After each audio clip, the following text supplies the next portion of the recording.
we're going to need an estimated 115% more copper between now and 2050 than has been mined in human history up until 2018.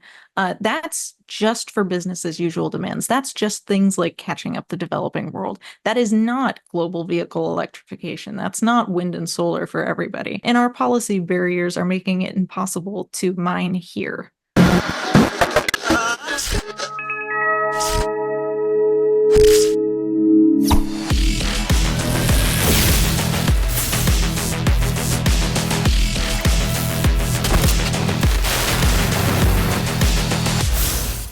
All right, ladies and gentlemen, welcome back to PowerGab, your go-to show for all things energy and environmental policy in the state of Colorado. I'm Jake Fogleman, joined as always by my co-host Amy Cooke. And on this week's episode, we have a special guest with us here today. We have Sarah Montalbano. She's a policy fellow specializing in energy and environmental policy at the Center of the American Experiment in Minnesota. Sarah, thank you for joining the show. Thanks for having me, Jake.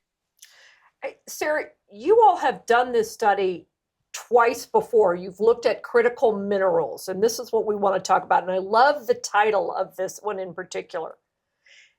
Yeah, thank you. Yeah, well, I'll tell you, you guys are very clever on this. Mission Impossible, mineral shortages, and the broken permitting process. I love this. Put net zero goals out of reach. You got a little more aggressive on the title this time. You guys have done this twice before. Why a third time in 2024? And you're, like I said, you're getting a little more maybe assertive on the title or direct on the title. Thanks for noticing that. Yeah, we talked in 2018 largely about Minnesota's role in producing all of these critical minerals because we have a wealth of all of these things in northern Minnesota. And in 2020, we looked back at some of the economic benefits. This time, we really wanted to take it on a more national approach because I think, simply put, mining's more important now than ever before to the future of the United States. We're looking at all of these competing demands. We have AI data centers are coming up and gobbling up a bunch of copper and energy needs. We have this energy transition goal that the U.S. is committing itself to. That's going to take a massive amount of minerals too. And all of these things are on a collision course. So simply put, that's why we're revisiting it now. And I'm pleased to say we published Mission Impossible just a couple weeks ago. So let me throw out one thing. You say modern life requires mining. Okay, we all know that each person in the U.S. uses more than, listen to this, 40,000 pounds of materials, minerals, metals, and fuels annually, and over 3 million pounds during their lifetime. So this isn't just Minnesota or something. This is important to Colorado, which has a net zero goal. Yeah, absolutely. And we don't think about all of these materials that we're using on a daily basis. And that's where we wanted to start the paper, was kind of to grab the reader by the shoulders here and say, look at what you need to have modern living standards. So I really do think that this applies to Minnesota, applies to Colorado. It applies to all of these Western states that have the resources that are not being utilized for mineral mining in all of these places. So East Coasters use minerals too. This is relevant to everybody. Yeah, one thing I just love the subject in general because I think we talk a lot about. We're such geeks. Yeah, one we're geeks. There's no question. Anyone that watches the show knows that we're geeks. But just the broader public discussion around energy policy, the so-called energy transition, environmental policy, sexy stuff like wind and solar or natural gas and coal, that captures a lot of the oxygen in the room. And minerals goes under-discussed as like critical inputs to all of this stuff. Whether we're talking about these grandiose policy goals, minerals are the bedrock, no pun intended there, but bedrock of what's going to make that stuff possible. So I love that you guys are covering it. So we'll get into some of the findings of the report. What are pressing mineral issues as we go down these policy paths that as you mentioned, we've committed ourselves to? Yeah, a couple of just broad strokes of the paper here.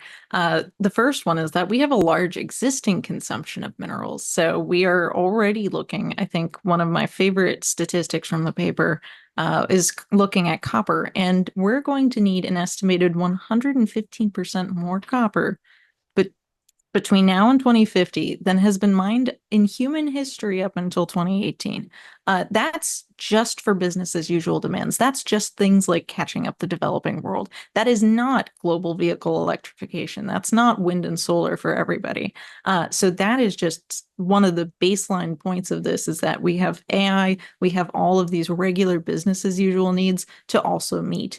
At the same time, we have demand increasing due to this so-called green energy transition. And we're getting a lot of these materials right now from foreign sources. China largely dominates the mining and processing of a lot of key materials for this. And each of these technologies requires a lot of them. A single, I think, 3 megawatt wind turbine here, that's needing 9 tons of copper, steel, concrete, 3 tons of aluminum, 2 tons of rare earths. All of these things are needed in massive quantity. And we have a lot of estimates starting to come out now. We're starting to see policymakers take a look at this a little more seriously. And we have estimates that are saying that, by 2050, lithium demand is going to increase by a factor of 10. Graphite's going to quadruple. Nickel, cobalt, rare earth elements, demand's going to double. And all of these things right now, the technology needs all of them. So that's one of the things. And because we're getting them from foreign sources, it's a national security issue too. And our policy barriers are making it impossible to mine here. So that's a lot, summarizing 40 pages, but I think there's a lot to dig into. What are some of the policy roadblocks that you see? Because we have the same people who are often the champions of wind and solar and these, as you say, mission impossible net zero goals, are also some of the same people who won't let us mine these minerals, these materials that we need. I mean, you put up some staggering statistics. So what's the disconnect there, and what are some of those roadblocks? And I'm going to be curious to know who's having policy conversations with these people. But let's get into the roadblocks. What are they saying on policy? What are some of these policies that have been put into place that are making it impossible to mine in the United States? Yeah, our paper goes through 10 or 11 administration actions just from the Biden-Harris administration that block off domestic mining projects. So there's a lot of policy barriers. The first I would really highlight is one that affects every kind of project that might have an environmental impact, and that's permitting under the National Environmental Policy Act. And so we look at that, and all of these federal agencies have to do all of their environmental impact statements. They do them over and over and over because a lot of litigation comes through, and that means projects are delayed for maybe a decade while waiting for litigation to hash out. And in my home state of Alaska, there's a lot of projects that have suffered from this. The Pebble Mine is one of them. I don't know how you feel about it. Frankly, the merits of the Pebble Mine are kind of besides the point of that it didn't need to take a decade to figure out if a project is safe for the environment or not. So that's generally, I think, the first big roadblock is we have lots of litigious, lengthy, politicized permitting for these projects. The other one is just that we have an administration that is canceling existing leases. It's not honoring those leases that have been awarded by the federal government. And third, there's a lot of policies right now that are wholesale blocking off access to public lands. The Bureau of Land Management and the Interior Department, there's a lot to be said for things like the public lands rule. That one in particular we can get into if there's interest, but it's prioritizing non-use of certain lands over the usage of them. So lots of public policies going on. I think the broad strokes of it is that the Biden-Harris administration is doing a lot of things that are not conducive to domestic mining with one hand. And then the other hand, they're saying, oh, we need more critical minerals. Where are we going to get them? We don't really care so long as it's out of sight and out of mind. Yeah, that public land point is really interesting, and I think especially pertinent in a state like Colorado, where as a Western state, broad swaths of the state are owned by the federal government. Colorado is also a pretty prominent mining state. I think it's about a $7 billion industry, or $7 billion to the state's GDP every year. So obviously it's pretty relevant if the federal government is coming in and saying, a big chunk of where all your recoverable deposits are, sorry, off limits to future development. not only does it have economic impacts here in the state of Colorado, but it sort of hamstrings these grandiose goals that we're apparently committing ourselves to. Yeah, No, 100%. absolutely. 100%. Go ahead, Sarah.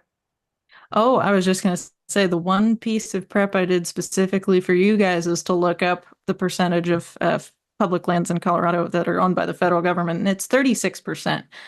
So you guys, almost 40% of your lands, you have to get this permission slip to go even explore for a mine. And I would note too that the rate of discoveries that become an economic mine is really, really low. There's some startling statistics in the paper, but from an occurrence being discovered to actually being an economically developable mine, that's somewhere between 1 in 100 and 1 in 800. And if Wow. the lands are closed off, you can't even explore for that. So we have such a slow process, and we have an insufficient pipeline of discoveries on the domestic lands that are even open for exploration. And I got to say this too. It's not even just federal lands are obviously, especially if you have things like where you can't take a motorized vehicle or something, but even on private lands, just the outcry over mining. There was a deposit up in Weld County, and this was years ago, back when I was actually still doing radio, and it was a uranium mine. It was going to be an in situ uranium mine, and I don't know if you've ever been to one, but it is the most underwhelming mine you could ever go to. Like it's nothing. I actually went and visited one. I took my husband on our honeymoon to visit an in situ uranium mine down in Texas. I'm like, this is it. If you were to hear critics and opponents, it was we were gonna die of radiation poisoning because they were gonna low grade uranium that they were gonna mine. There has been, I would say, misinformation is a nice way to put it. I would say malfeasance on the part of sort of an education establishment that has made mining into dirty, pollution, wrong. Now you look at miners too. The other thing is, it used to be that miners, they looked at West Virginia, that West Virginia coal miner from the turn of the century. You see the black face, they're dying of black lung disease. Talk to those miners now. That is a fabulous job. There's high 5, low 6-figure jobs with full benefits and everything. Mining now is not what mining was 100 years ago. Oh, absolutely. And as you said, they're high-paying jobs in these industries, and there's a huge talent glut, by the way, that we just don't have people graduating and going into these fields anymore, in part because of a very successful PR campaign against the industry. So I would just definitely say mining is such an environmentally sound thing, especially if we are looking overseas and seeing how it's being done in China and being done in the Democratic Republic of the Congo, where there are children mining for cobalt. It's astounding that we would rather not do it here and offshore to places where the environmental and worker health and safety impacts are far worse. It boggles my mind. Yeah, I want to sort of ask you a little bit about that because, I think it is pretty well known, even amongst lay people, that a lot of this stuff does come from places like China or Indonesia or DRC. If some of these policy roadblocks could be, you could wave your magic wand tomorrow, Sarah, and suddenly all these hurdles are cleared and streamlined, and we suddenly have a pro-mining mindset amongst our policymakers. Does the U.S. have the capacity to really ramp up and supply a lot of these critical minerals? What's the actual capacity for domestic production to really fill in or make a meaningful dent anyway in demand? Yeah, there's a great deal of undeveloped deposits here in the U.S. And the first thing I would point out probably sounds kind of obvious, but you can't mine unless there's an economic deposit there. You just won't find minerals in land that doesn't have any. So obviously there are places overseas that make a lot of sense to have mines. That said, there's been some spectacular things in the U.S. I think just recently in the Smackover Formation, it's kind of in the southern U.S., kind of in Arkansas and across a few other states. The USGS just released estimates of lithium deposits there. And, they're saying that even the low end of this estimate, if it was technically recoverable, and it may well be, that could power the demand for EV batteries 9 times over by 2030 or so. So all of these things to say, I don't think there is truly a shortage of the minerals we need. I think there's plenty of copper, plenty of cobalt, all of these things. The primary issue is the policy roadblocks and the fact that it takes 23 years to permit a mine, on average. So we have all of this slowdown. And that just means, it is mission impossible for net zero if you don't have these minerals until 23 years from now. And that's assuming we started today. Yeah, it's funny, the Arkansas discovery is what I was thinking of when I asked that question, because it seems like all the time we're finding these vast reserves. It reminds me of a point you always make. The U.S. and Colorado is, not immune from this. We are resource rich, but policy poor. And when it comes to mining, it seems like that's just another instance of that. Yeah, and this is we're taping this, and it is not election day yet. Right. So, in fact, probably the show after this one airs will be the election show. But I actually wrote a post in 2017. I just pulled it up. I found it. It was "Make America Mine Again," and it was Donald Trump who. He issued an executive order right shortly after he was elected. He issued an executive order to essentially map out all of the critical minerals and, so all of the minerals that we're talking about, rare earths, everything, map them out in the United States to find out where those deposits are. So he was on the way to start to do that, to try and bring these critical elements, these minerals back home. And then, of course, the first thing you have to do is know where they are. And then to your point, 23 years to open a mine. This is why you see data centers and things. Not only do they know that wind and solar can't power, the intermittent power won't work, they also know they're not going to get the power fast enough. And they need it now. Absolutely. Yeah. Yeah. And the other thing I would say, just kind of on the electricity demand point, is all of these transmission lines all need copper. All of these things will be competing to get all of these minerals. And that, of course, is going to drive prices. So it's going to be more costly than we assume. So it's really astounding. I look forward to seeing what happens in November just as much as anyone else. I think the Trump administration was largely on the right track with a lot of stuff.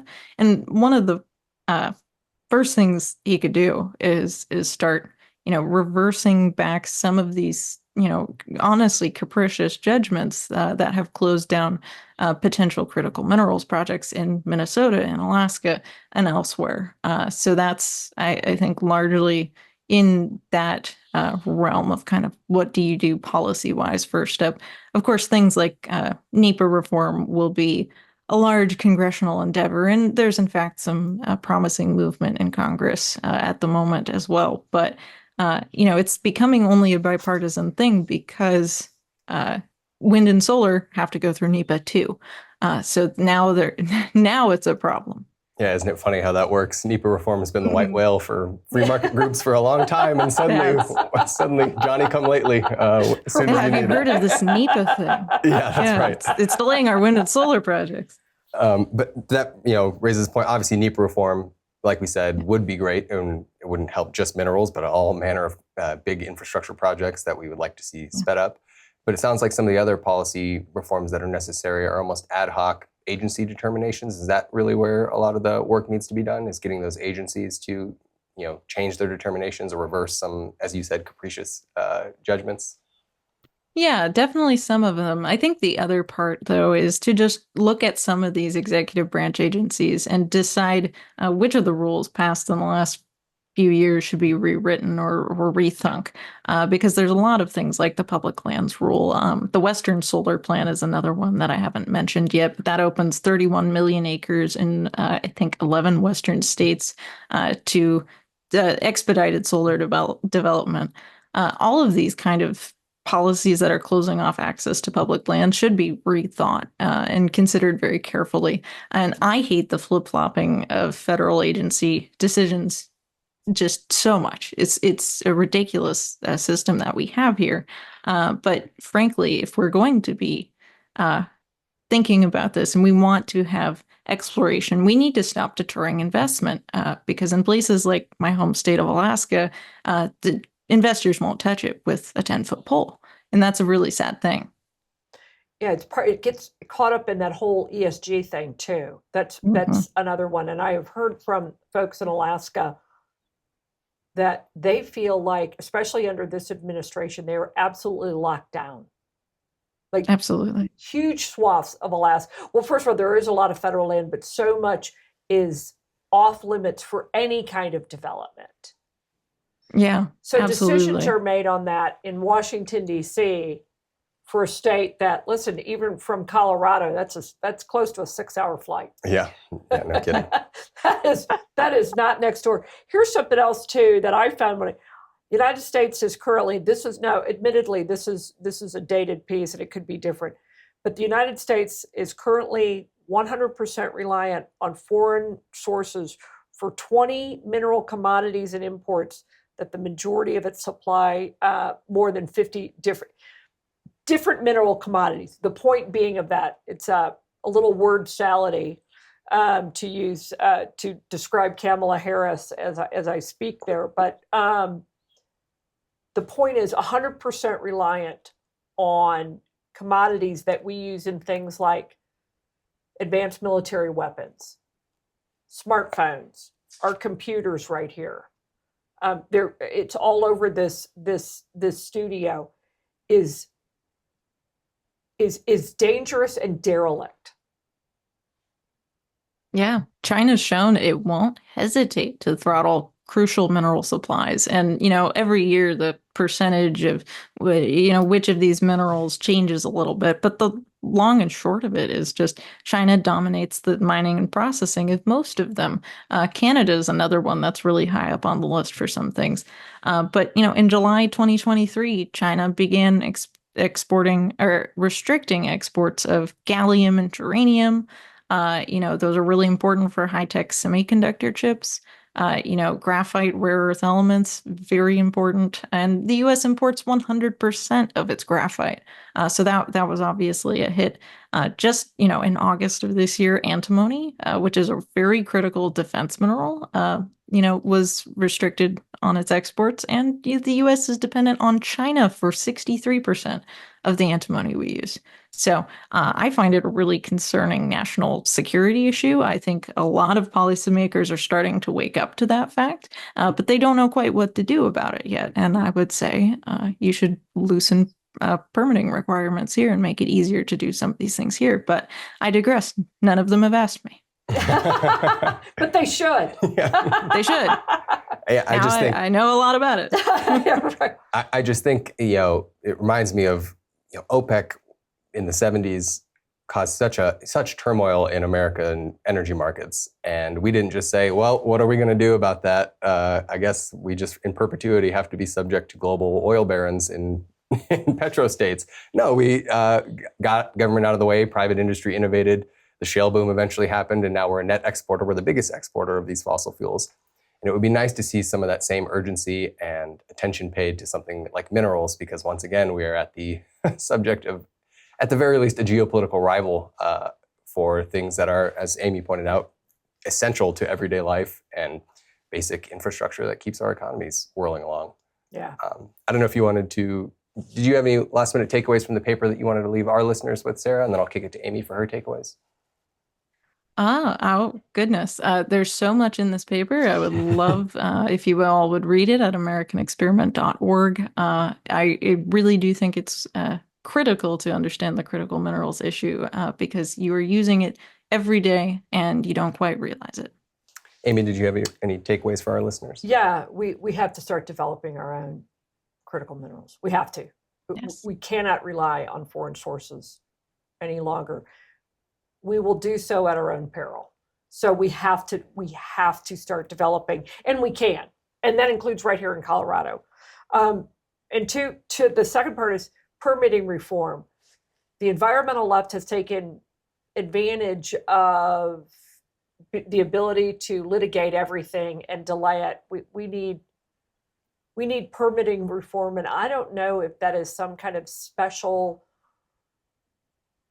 court that deals with nothing but like permitting. I don't know what that is, but there has to be something that can expedite this. We can't wait 23 years. Can't do it. And then because it's going to drive up energy prices, and because we're still going to suffer rolling blackouts because of the trajectory we're on, get yourself a generator, but get it before the copper and everything runs out. So do it quickly. Sage advice, as always. Sarah, we want to thank you for joining us on this week's episode of PowerGab. We'll, of course, link to your report in the show notes so listeners can take your advice and read the report and get all the insights that you brought. But that does it for us on this week's episode. If you like what you saw here, you can head on over to iitv.org for our entire back catalog. We produce new episodes every single week. We're also available wherever you get your audio podcasts, whether that's Spotify or Apple. And you can also reach out to us to suggest future show topics or future guests. We love to hear from you guys. You can send those over to info@powergab.org. But until next week, we'll see you.